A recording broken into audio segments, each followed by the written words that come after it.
Greetings, fellow bird enthusiasts, bird photographers, spotting scope enthusiasts. My name is Hugh Sweeney. I am here today with quite a beast of a thing up on my shoulder. This is the SA401 Spotting Scope from a company called Svbony. And if you're wondering why I'm holding my hand like this, I'm basically cupping the microphone which is attached to me because it's started to get very windy now again. And I'm beginning to wonder if I picked the wrong day to make a YouTube video. But you know what, I'm here now and I have the scope with me, so I might as well try it out. The scope comes packaged in a nicely branded cool white box. Inside the box you'll see that it includes protective neoprene sleeves, the body of the scope itself, an info booklet and an eyepiece which is 20x75 magnification. Both the scope itself and the eyepiece have rubber cups fitted, which are held on with a little rubber ring, but they can easily be removed. Now it's time to try out the SA401 for some good old long distance birding. Okay, in the distance we have some bar-tailed godwits. My God, there's so many of them. White birds like seagulls, especially when they're in the water or against a dark background, it's always a good way of testing if the scope has some chromatic aberration. You know, fringing on the edges, purple and green fringing. And I do think that this scope is fairly clean. Now, the first thing I noticed when I took this scope out, and it's not a positive thing unfortunately, the field of view seems to be much tighter than I thought. Now, as you zoom in to the longer range, the field of view becomes very, very wide. So it's a very wide field of view at 100, but not so wide at 25. So that's a little bit of a pity because you'll notice that if you're birding, generally speaking, you'll be at the sort of wider end. Now it all depends. If you have something very far away, you're going to want to spot it in and use as much power in the scope as you can. Now it does hold focus perfectly there as you pull down. So I can see those gulls in the water there now nice and crisply. Common gulls, herring gulls, black-headed gulls, and with zero fringing. Nice clean white edges, that's very good. So yeah, look, it's got a nice image, just a little bit disappointed in the field of view at the wider end. That's all. Everything else is pretty good. Normally with a scope that's got a big range like that, a big strong zoom, you know, 75x zoom, generally speaking, you'll find yourself kind of not liking it at that length. But with the big 100mm front element and the crispy optics, I think that you can use this comfortably at that range. And in the distance there, I can really pick out stuff. It's really great. Contrast will die off at that range. I mean, you're not going to have the same crispy, contrasty image. But the field of view is pretty big. And the image is clear, free of chromatic aberration, fringing, whatever you want to call it. So I'm liking what I see so far. Svbony, I hope I'm saying that right. They included a few extra little bits for me to try out with the scope. One of them is a Wi-Fi camera. I don't know much about Wi-Fi cameras for scopes, but it's in here somewhere. That's it. They also have this device, which I think will mount your mobile phone on the scope. Very interesting. So I'm going to try those out now.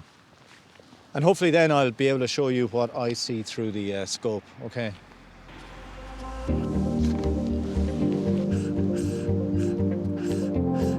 Okay, let's try this. The SC001 Wi-Fi camera only costs $70. So should I hold my breath in anticipation of how good this could be? Wet lens. We now don't have magnification, do we? Why is everything...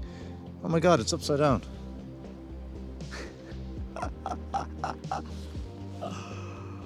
Oh boy. That actually is convenient if you do want to level the shot. You can just turn the thing here. So right, we have a few bar-tailed godwits there. But now I gotta focus on them. Oh boy, that rolling shutter is pretty bad. And the wind is vibrating there as well. So obviously you'd want very calm conditions. Let's go further away to where the houses are in the background. God, what magnification am I at?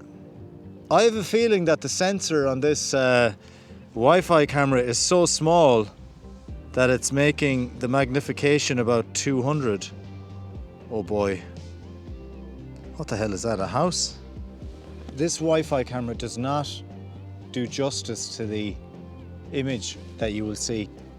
Okay, so there's a castle in the distance. Not a castle, but look at that rolling shutter.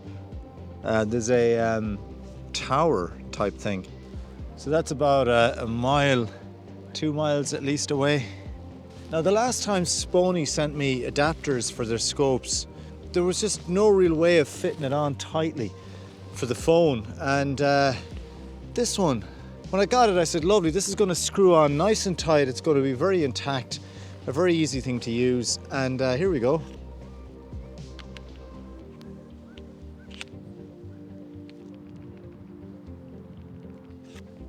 And there's 3 little screws here that I have them fully in, but they don't do anything.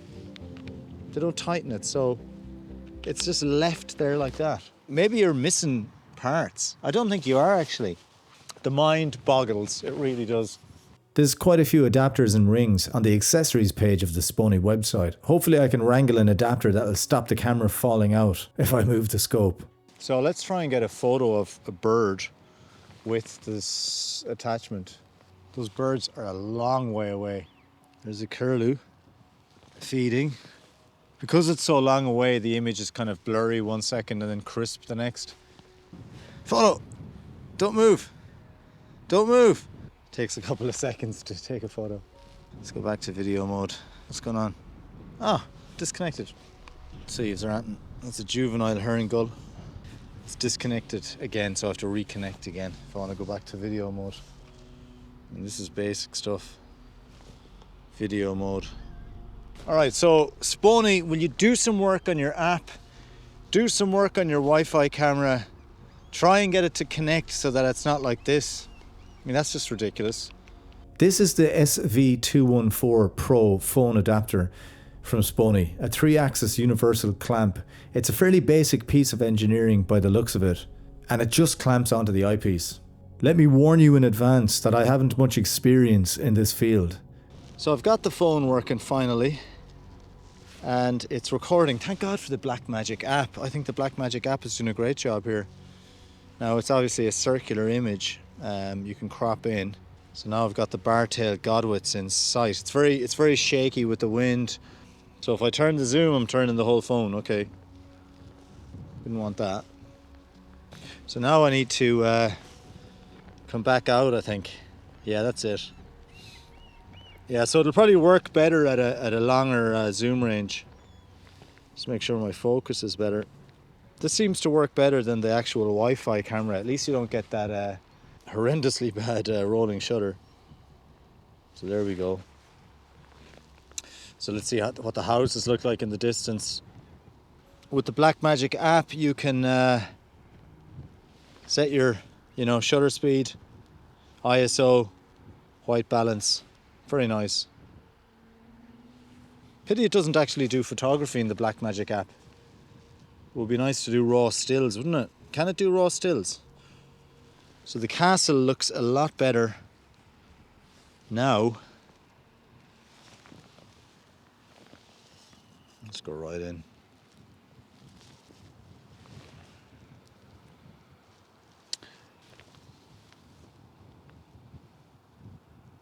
So I need to switch off autofocus as well, I think.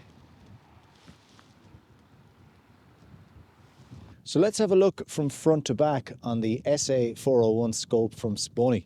First up at the very front, you have that massive 100mm front element, a big chunk of glass right out there.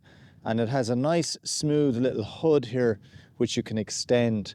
Pull it out like that if you're facing, bright lights and you want to sort of avoid flaring, which you'll get off the sun. If you are pointing it towards the sun, be careful. Never let kids use these or even binoculars near the sun as well. Very bad idea. So it tapers down from a fairly big chunky front end into the narrower section here where you have the actual focus. It's got a single dial here, nice and big and chunky, very, very easy to turn, but at the same time it's stiff enough that when you leave it, it's not going to move easily on you, and you want that really. So how is it for fine focus increments, which is very important? It's perfect for that.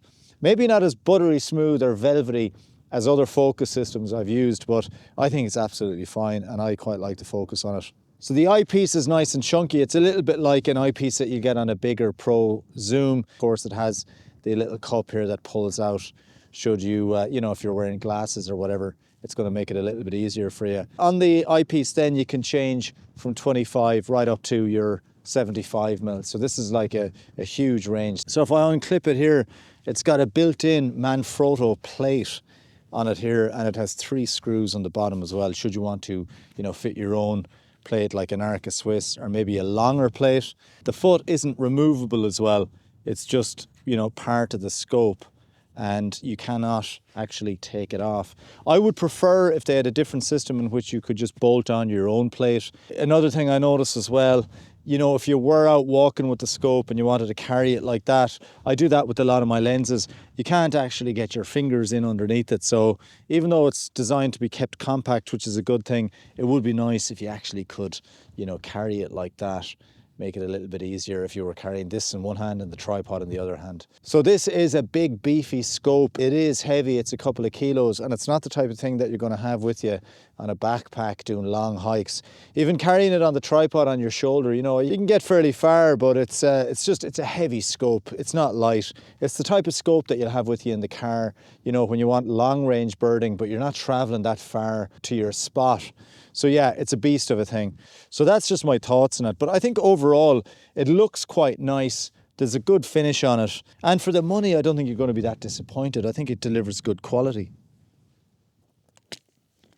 So I'm used to birding out here in this area, and it's a sort of what I describe as low contrast area. There's a lot of sort of growth and it's quite flat.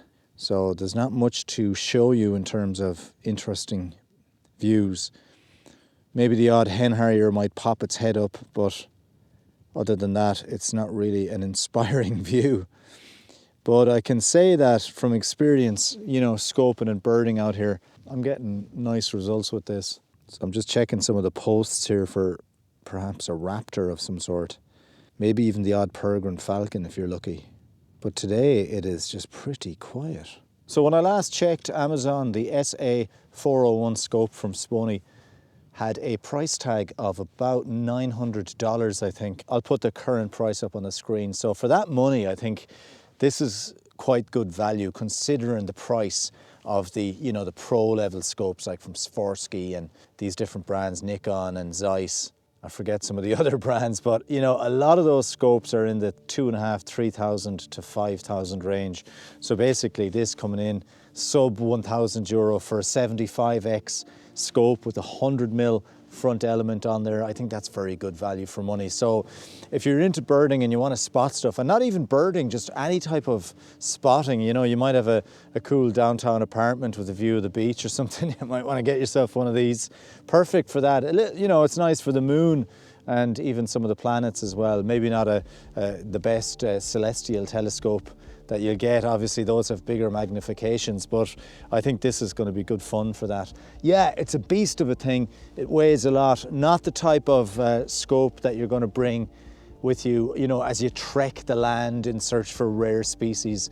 I think you're as well off just get something more compact for that. But if you're like me and you like to pull up in the car and spend, you know, 2 or 3 hours scoping out some of these wilder open expanses like where I'm at today with a big quagmire of marshland, where you want to spot some rare birds that are a long way off, just lift this out of the back of the car, throw it in front of you, and Bob's your uncle, you're away in a jiffy with a great 75x optical zoom, which is fantastic. I like the quality of it. I'm glad they sent it to me, and I'm not going to even think about getting another scope. This is more than good enough for me. And in fact, this thing has been in my boot since day one, since 2020 when I got it. This is actually the SV46, and I did a review of this scope a few years ago, and I've literally, look, I have not taken care of this.